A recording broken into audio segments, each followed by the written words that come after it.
亚里士多德是古希腊最博学的人之一，被称为行走的百科全书。他不仅观察世界，还努力把知识系统化，是西方哲学和科学的奠基人。他就像一位宇宙侦探，用四音说剖析万物的秘密，帮助我们理解事物的起源与变化。而他的第一推动力理论，则像是给宇宙安排了一位幕后导演，解释世界如何保持有序的运转。从哲学到科学，从生物学到戏剧，从伦理到政治，他的思想为后世奠定了知识的基石，开启了人类理性探索的新纪元。各位亲爱的朋友们好，那今天呢，我为大家介绍这个希腊历史上最杰出的伟大的神圣的哲学家第3位，也是最出名的一位，叫做亚里士多德。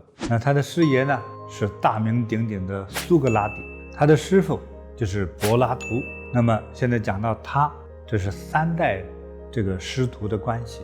那他是在公元前300多年出生的，他出生在就是紧挨着希腊的一个国家叫马其顿。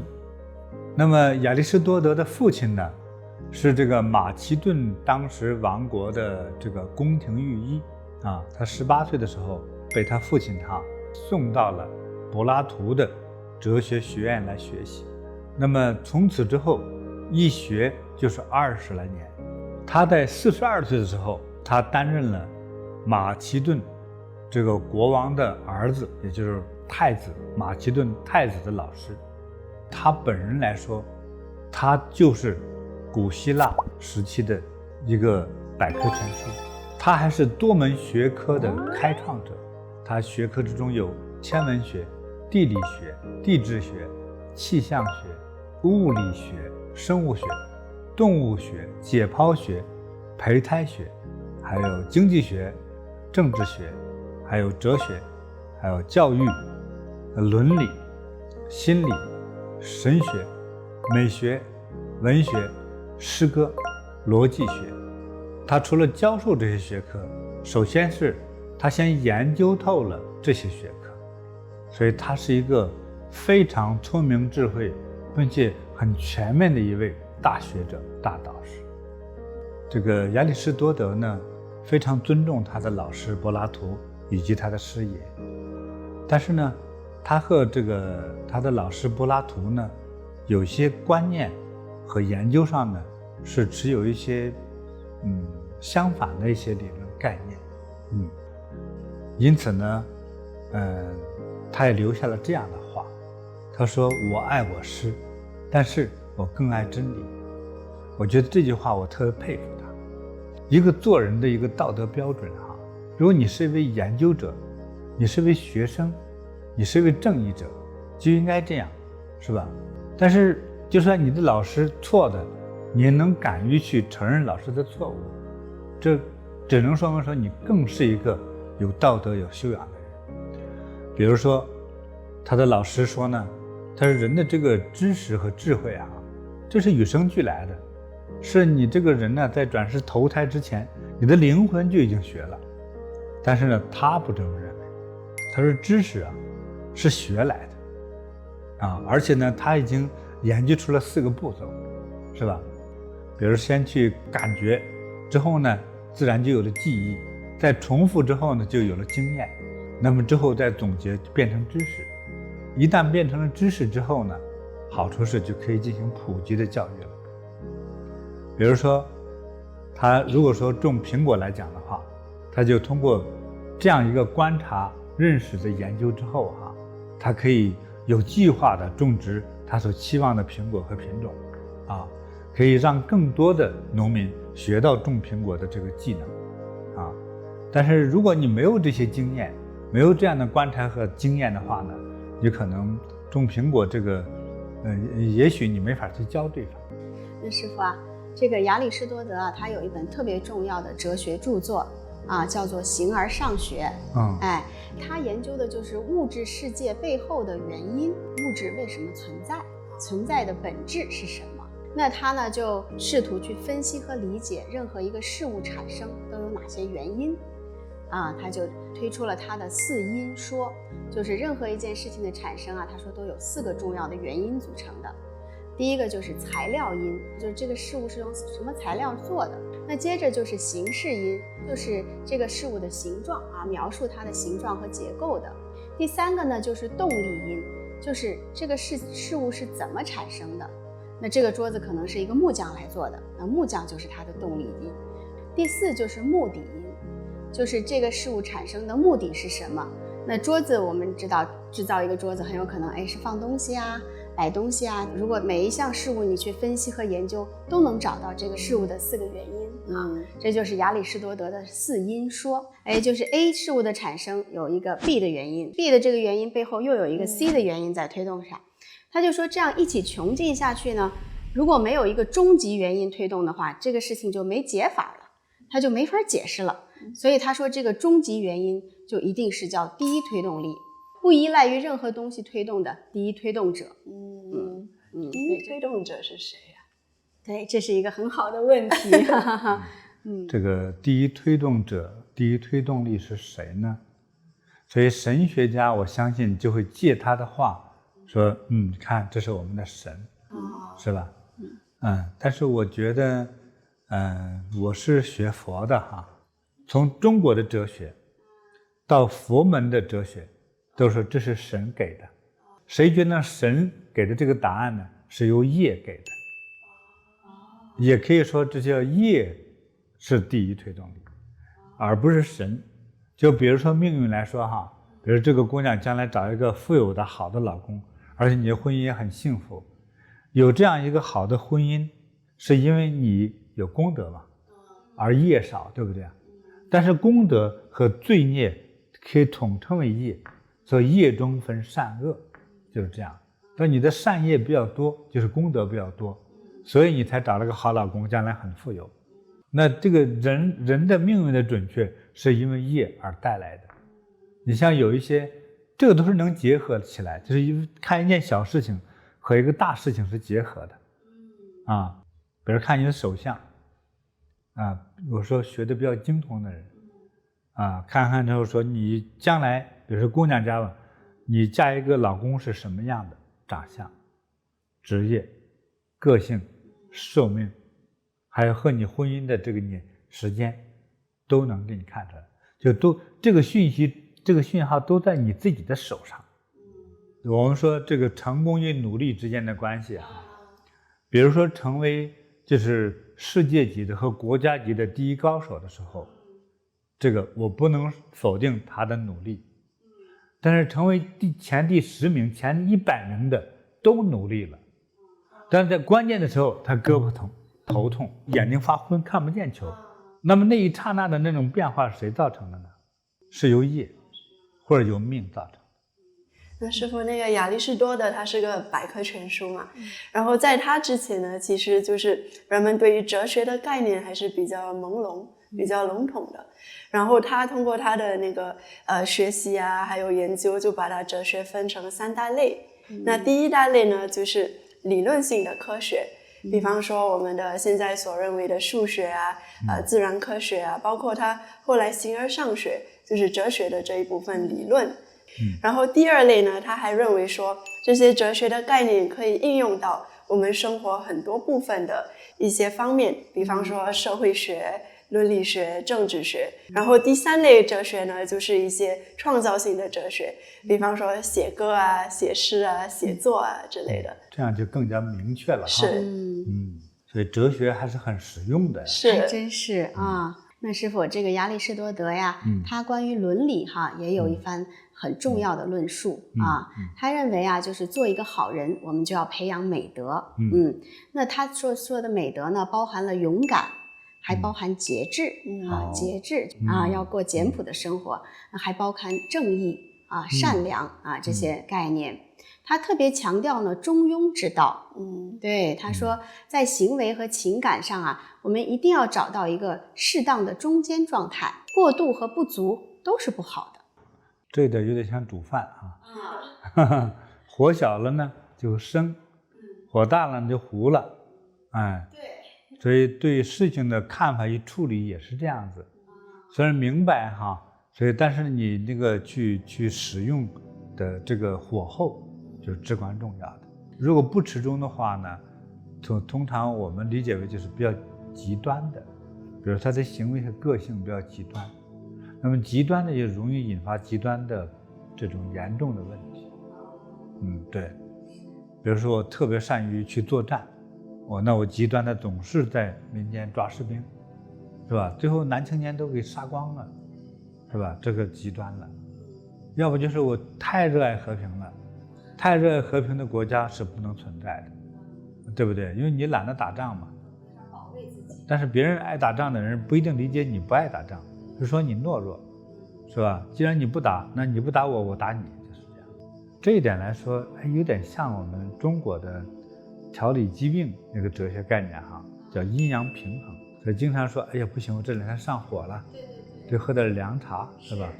还有说这两天呢，身体发冷，肚子发阴，吃点补的，通常就是补火补气嘛。对，你看平衡。所以中国的养生学和医学都是这样，所以很像他所说的中庸之道，我觉得有点不谋而合哈。所以就是我们的语言不同，但是它的内在是相同的。对，就是师父，这西方的这个3位伟大的哲学家，他们对于美德的培养都特别的重视。对，那这样在中国的这个哲学上，是不是也有类似这样的观点呢？是一样的。我们听说的太多了哈。比如说天地之大，唯有德者居之，就是如果那么大辽阔的一个国和天地哈，那谁适合配拥有和掌控它呢？德行最大的人。为什么呢，师父？我觉得有德行的人，他可能成为我们的君王，成为我们的皇帝、国王、总统。大家其实希望，尤其是众生都希望君王是这样的，是善良慈悲的就像中国古人描述天地一样，说天地有好生之德，是吧？你们干旱了，下一场雨，哇，日复一日，太阳出来照射，有了阳光照射，万物又生长，这是叫美德，也就是懂得了什么是美德了哈。这个美德是带给无量众生的一切好。天地就是有这样大的这样的美德，对，能够承载万物。是。那人有这样的美德的时候，也能够去承担那样利益众生的职位，让众生得到利益那而且呢，这样的人越多越好。说有美德的人不一定都成为君王，有美德的人不一定去争这个职位，对不对？但是让社会变得更文明、更发达、更富贵、更吉祥嘛。所以从大到君王有德行，众生直接受益。君王舍不得让他的众生去打仗、送死、成为骗子、进掉监狱社会到了晚上女人不敢出门，对不对？他也不乐意这样，他希望说我统治下的社会那安居乐业每一家来说夜不闭户，晚上不用插门顶门，没事没有盗贼，这多好啊！历史美名扬那这样的君王统治，大家都对那个君王崇拜死了从上到君王，下到一个出租车的司机，甚至一个普通的大妈，是吧？带一个小小的店员，你的基本的德行与你的职业的高低没有关系。这种道德就是修养，是人品。当你的修养人品达到那个高度的时候，他自己哪怕做一个很小的生意，他是快乐的，和他接触过的人也是快乐，甚至还羡慕他。这亚里士多德呢，他呢就是喜欢通过观察事物来发现事物的本质然后他就有了他的这个4因说的理论那我有听说中国古代也有一位特别知名的心学大师叫王阳明，他好像也很喜欢观察事物，好像有一个他观察竹子观察了好多天不知道发现了什么秘密的故事师父能为我们介绍一下这位大师吗？很值得就是他们两个有一些神似之处就是很类似。说到这个中国明代正德时期的，就正德皇帝时期的一位名将名流王阳明这个人是很厉害。他从小呢，其实他是个天才级的儿童。他的读书就没得说的，就是那个时候要考试要学习的那些书籍，他都倒背如流。他就一目十行，过目不忘。那么他跟一个是佛教的大师僧人禅师学习，还跟中国的道士学习。他通过这些人学什么东西呢？学对事物的认识。之后呢，他没事他就开始去研究，怎么研究？就盯着几棵竹子，就长那个竹竿呐。竹子。他在南方有的是竹子。对。蹲这个竹子边上就不走了。一盯7、8天。但是你想你看电影最多3个小时就了不起了，靠着着迷的电视剧一天看10个小时，他看了7天，没有演任何剧。首先就是对话，或者我们说的对话的感觉呢，应该叫交流他不一定像我们就是对着面这样说话，说你问我答之类的，而那种交流可能就像自己走进电影里头，和电影里的那个在对话，和电影里的他们在对话。但他和竹子怎么对了话呢？我们确实不得而知。无非凡是修哲学的人，也叫修道的人，他们通常看一件事就会问：你成为这个小竹子之前是啥？还有你是什么材料组成的？还有说，那你能不能长到50年呢？你是自己死的坏掉了，还叫人砍走了？你下一步你会成为什么？还有说竹子，你人生的意义是啥？对，你为啥要做竹子？人生的意义，这样的问题就来了。所以也许竹子就说，要谦虚。你怎么谦虚啊？空心说通常古人骂人说你没有文化没才学，说你像竹子一样空的，啥都没有。而一个有道德的人就说我是空的，因为我没有装下那么那个贪欲的心，说把知识装进自己脑子里，把财富装自己肚子里去，说我叫空。第二个叫清，清是什么？清白空呢叫谦虚，还有不贪，是不是挺好啊？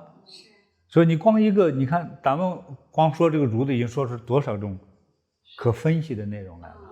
其实竹子能带给我们更深的对事物的认识。最后认识叫做，尤其是重要的点叫起因和结果，是吧？就是你不管什么原因，它成为了竹子，那结果还是一场空，长得就是空，结果还是空。你早知如此空，何必瞎折腾？对不对？就很多人说我从穷因为穷我害怕穷，所以我就拼命赚钱，结果赚了钱都给了儿子了，儿子拿它赌博了，你知道了，气死了。你在死之前你说我何必挣钱呢？还有何必生儿子呢？最终说何必生我呢？马上就死了，对吧？就是这样子，人都是叫遗憾的走也是恐惧的来，遗憾的走，通常都是这个结果所以你看看，咱们还没对着竹子呢，我们光想对着竹子想出这么多对人生感悟的事情。人待了7天但是呢他太聪明了他怕别人问他完了他就晕倒了。说别人问他说你怎么晕倒？他说嗨，我就在那待着，什么都没有感受，我眼前一黑就栽倒了。你知道他为啥这么说吗？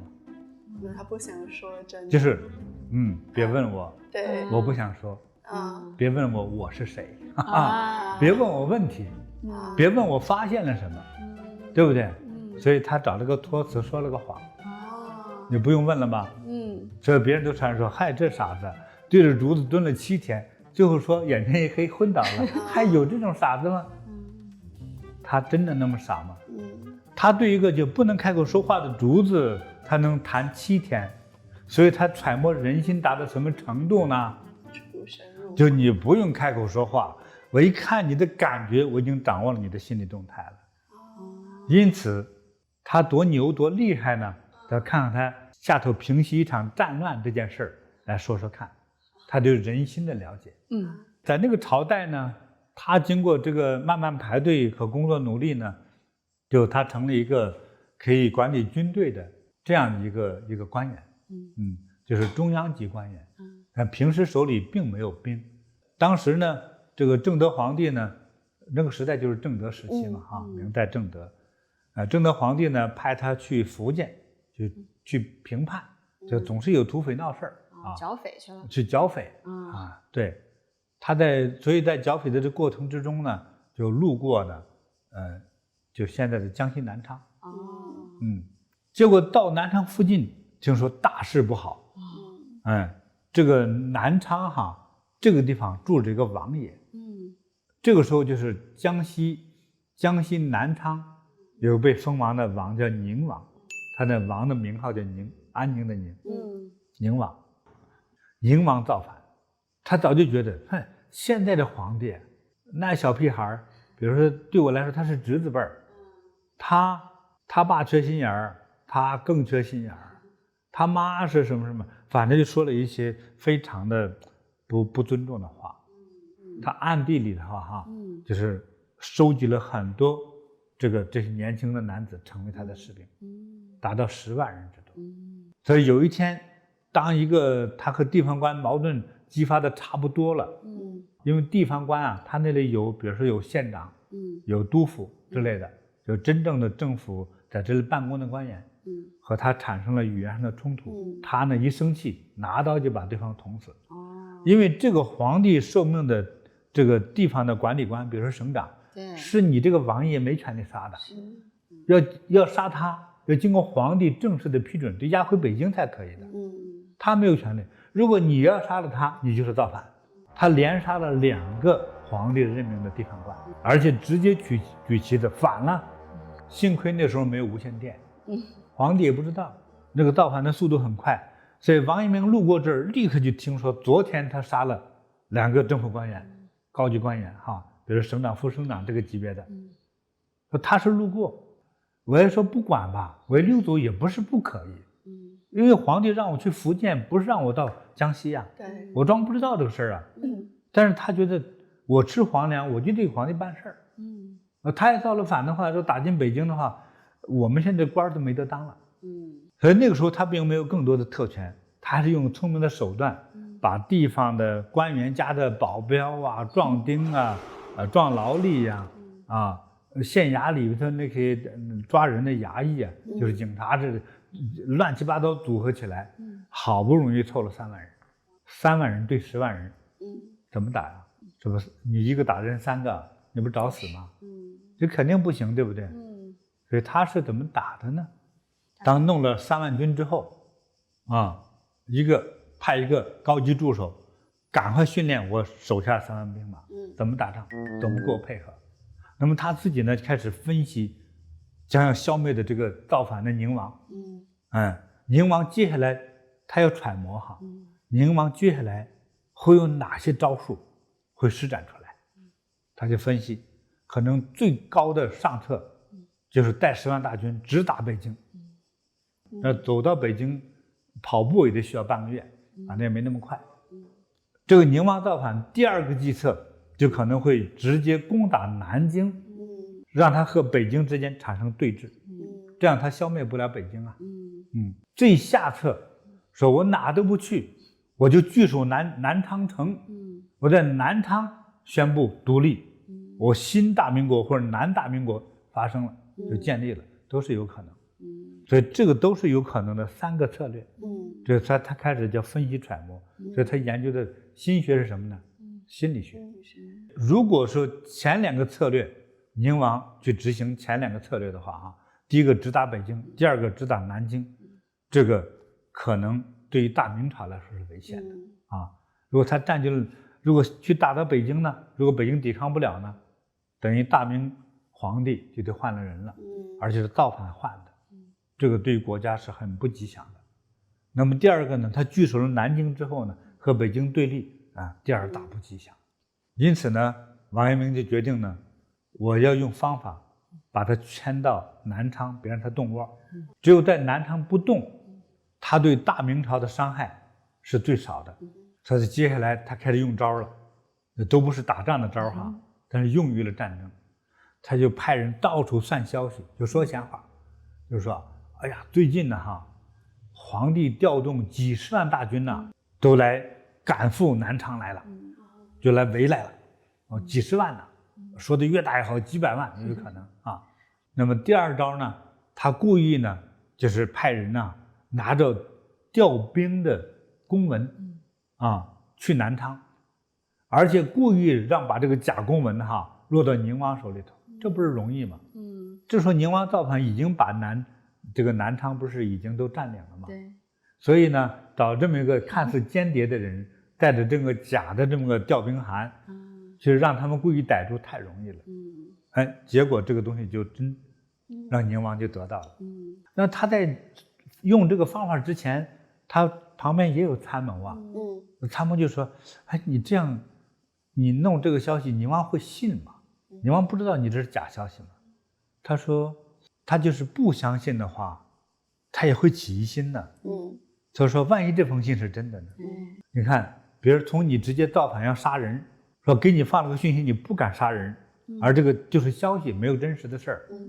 第三种信息说你赶快投降，不投降命都没了，对你和对你周围的人会不会产生杀伤力呢？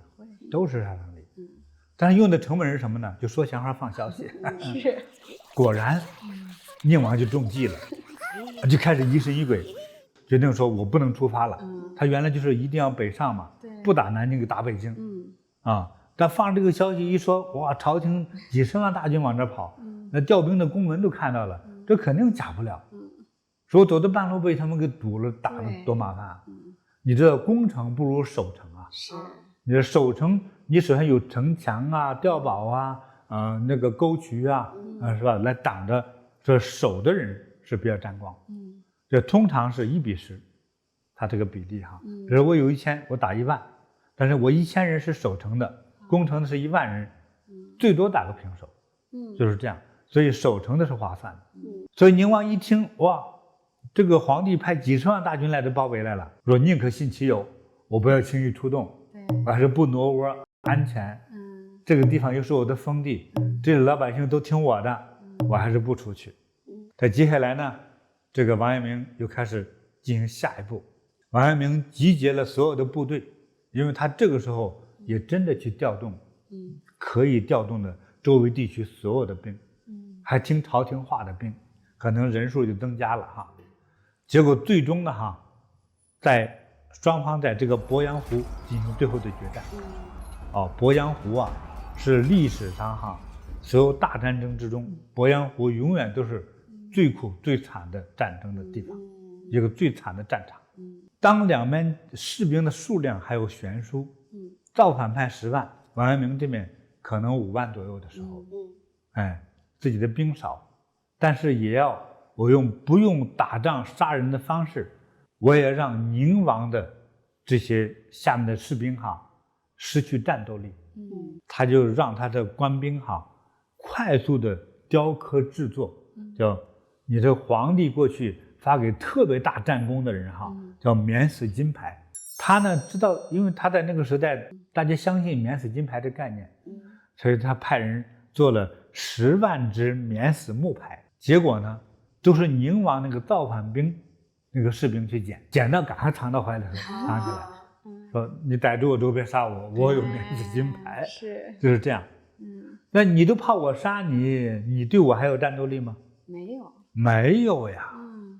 结果两边一开仗，宁王的兵先跑，就还没打呢，跑吧就跑了，一下就4散跑都没影了，是吧？说实在，跑这个地方赶快投降，你抓了我，我有免死金牌，就这样。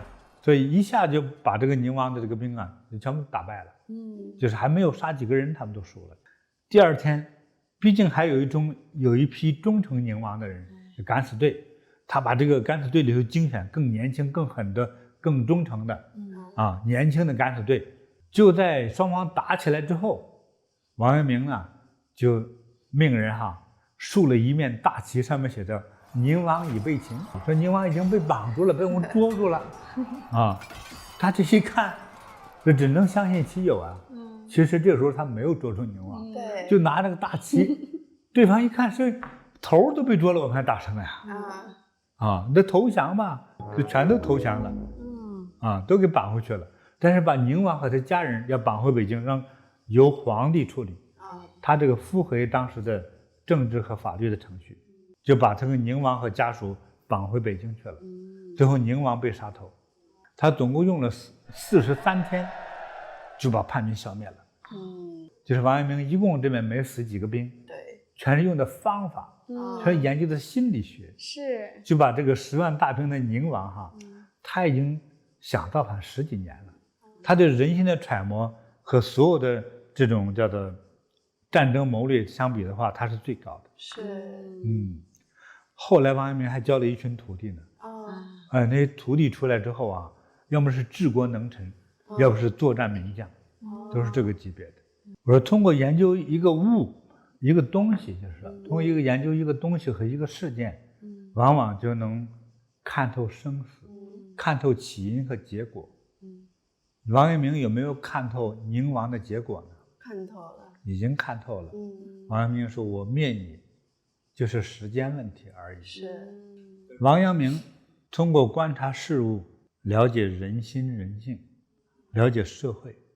那这3位大师呢，通过物品和事物研究哲学研究政府的管理学、政治学在心理上有相当高研究的是第3位亚里士多德。亚里士多德他能展现他的对心理学的研究是他的最杰出的那个徒弟，就是亚历山大。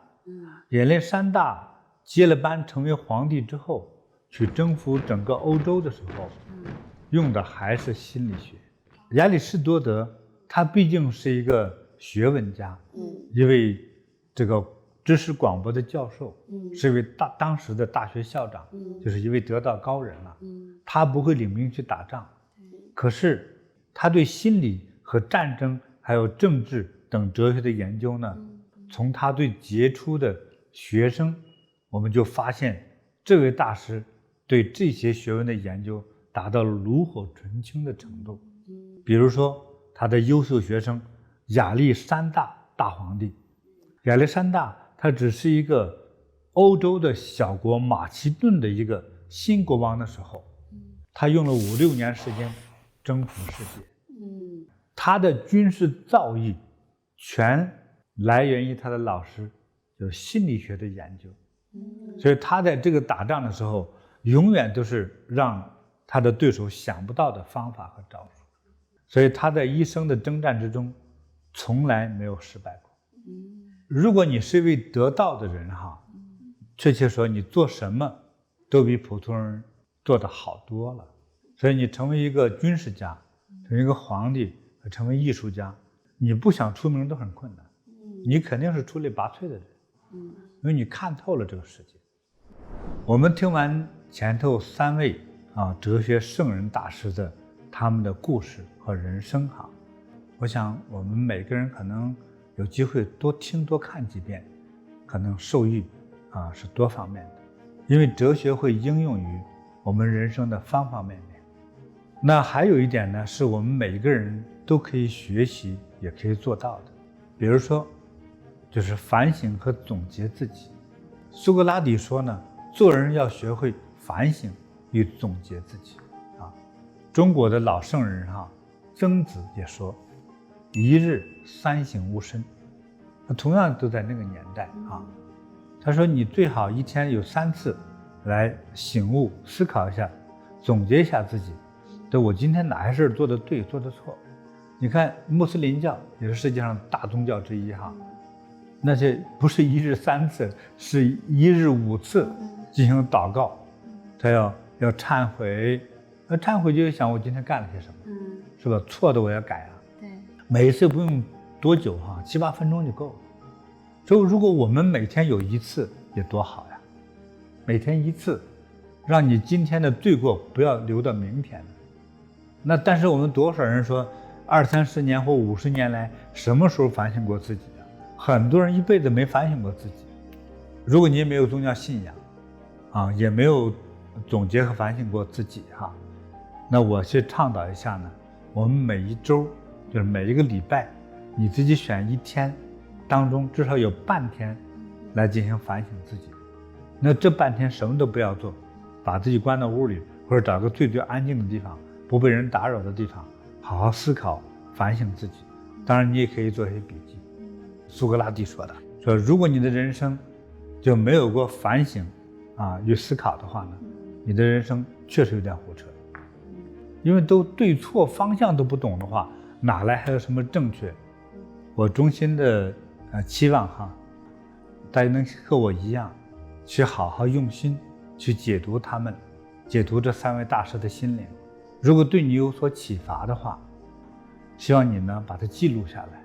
把它记录下来之后，每个星期至少有一次反省和总结自己。那么半年以后，你最好写封信给我，或者你写给自己也行，看看自己有什么样的改变和提升。我相信这样会使你的人生更加高尚。你可能有一天会突然间发现我终于走向了一个半山腰上，在看待我的世界，发现我之前的那个矮小自私，那种目光短浅，那种无知，那种对人的伤害。但是之后的你可能是目光博大，高瞻远瞩做人做事更踏实和幸福的人生就是最健康的人生。你的病不用医都好了所以祝愿所有的朋友都健康长寿，收到。如意吉祥，收到。幸福快乐，收到。我们下次再见。感感恩恩师师父父。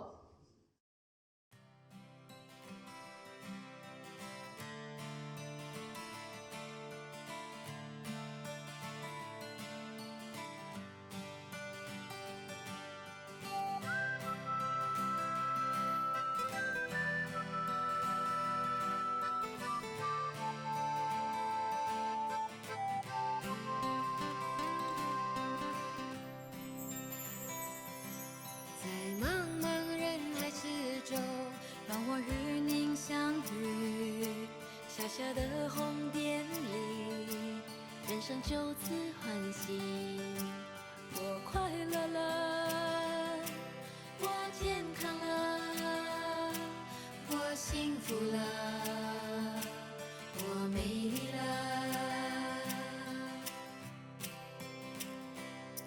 在茫茫人海之中，让我与你相遇。小小的红点里，人生变得神奇。